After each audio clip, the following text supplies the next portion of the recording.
Yo yo yo, kumpul lagi di channel YouTube Film and Story, tempat kumpulnya channel film dan cerita anak negeri. Sahabat Film and Story, kali ini kita akan membahas kelanjutan part berikutnya dari drama Korea Squid Game, di mana part ini sudah memasuki 3 permainan terakhir untuk menentukan siapa yang akhirnya berhasil mendapatkan uang 500 miliar. Sebelum kita mendengar ceritanya, jangan lupa support channel YouTube Film and Story dengan like, komen, dan subscribe. Setelah permainan tarik tambang selesai, sisa peserta yang masih bertahan berjumlah 40 orang. Sebelum permainan 4 dimulai, di tempat lain, polisi Junho terus mencari informasi keberadaan kakaknya. Apakah benar kakaknya adalah salah satu peserta dalam permainan? Saat polisi Junho masuk ke ruangan kepala pasukan, dia mencari daftar nama peserta dan ternyata benar dugaan dari polisi Junho bahwa kakaknya adalah peserta yang pernah ikut dalam permainan itu. Bahkan kakaknya Wang Hinho adalah pemenang permainan di tahun 2015. Saat polisi Junho menggeledah seluruh dokumen di ruang kepala pasukan, disitulah penyamaran polisi Junho mulai terbongkar. Dan kepala pasukan menyuruh seluruh anggota pasukan berwarna merah untuk mencari dan menangkap polisi Junho. Saat pencarian polisi Junho masih dilakukan, peserta permainan tetap melanjutkan ke tahap berikutnya. Di permainan keempat ini, peserta diharuskan berpasang-pasangan. Saat semua sibuk mencari pasangan permainan, dan akhirnya setelah peserta lain mendapatkan pasangan permainannya, di mana Sang-woo berpasangan dengan Ali, Preman Doksu memilih berpasangan dengan salah satu anggotanya, tinggal Gi-hun yang belum mendapat pasangan permainan. Di situ tinggal kakek tua Il-nam yang masih sendiri. Akhirnya mereka berdua sepakat untuk menjalankan permainan itu berdua. Setelah semuanya lengkap dengan pasangannya, panitia permainan menyampaikan aturan permainan bahwa setiap pasangan akan mempermainkan kelereng, di mana setiap orang diberi kelereng berjumlah 10-10. Siapa yang berhasil memenangkan permainan kelereng tersebut dan di akhir paling banyak memegang kelereng, dialah pemenangnya. Pasangan lain yang memiliki kelereng dengan jumlah yang sedikit maka akan langsung dieliminasi. Seketika itu seluruh peserta terkejut dengan aturan permainan yang akan mereka selesaikan. Hal ini karena pasangan yang sudah mereka pilih berpikir akan melakukan kerjasama tim. Ternyata mereka harus saling mengalahkan dan membunuh satu sama lain jika pasangan mereka memiliki kelereng yang lebih sedikit. Sampai akhirnya setelah mereka melakukan permainan kelereng dengan lawannya, tinggallah beberapa pemain yang berhasil menang. Di antara yang berhasil masih ada Gi-hun, Sang-woo, Preman Doksu, dan 13 peserta lain. Sementara peserta yang kalah langsung ditembak oleh pasukan merah. Setelah sisa 16 peserta, mereka langsung mengikuti permainan kelima. Permainan ini mereka sebut menyeberangi pijakan kaca, di mana peserta harus berusaha menyeberangi jembatan melewati kaca yang keras dan kaca yang mudah pecah.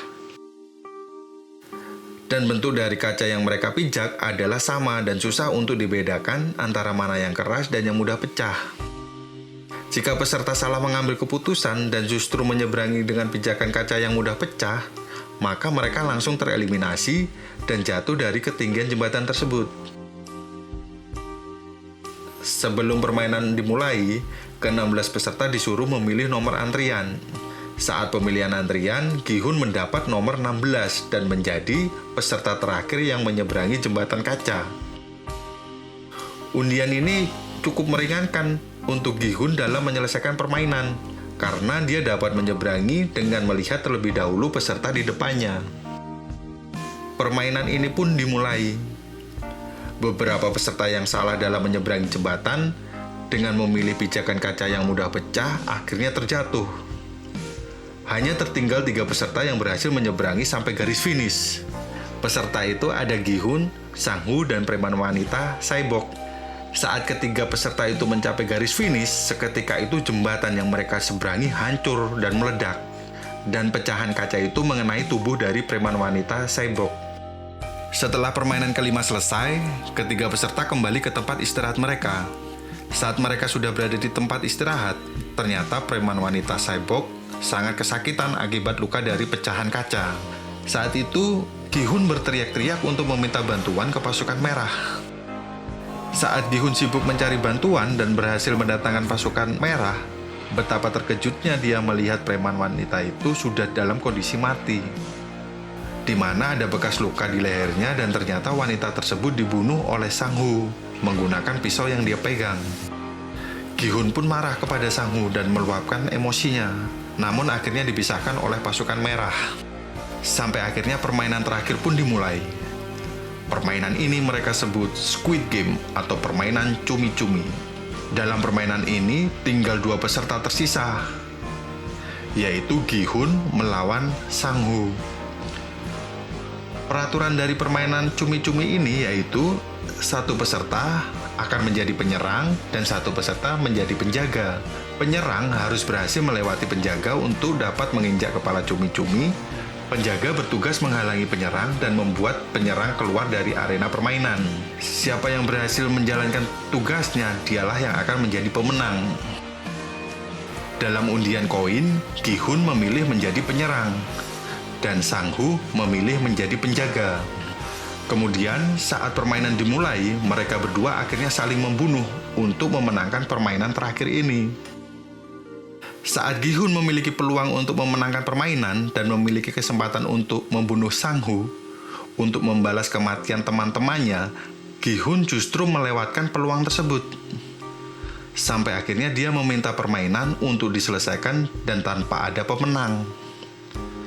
Namun, saat Gi-hun meminta untuk permainan dihentikan, Sang-Ho justru mengambil pisau dan menusuk ke tubuhnya agar dalam permainan itu Gi-hun-lah yang menjadi pemenang. Permainan pun berakhir.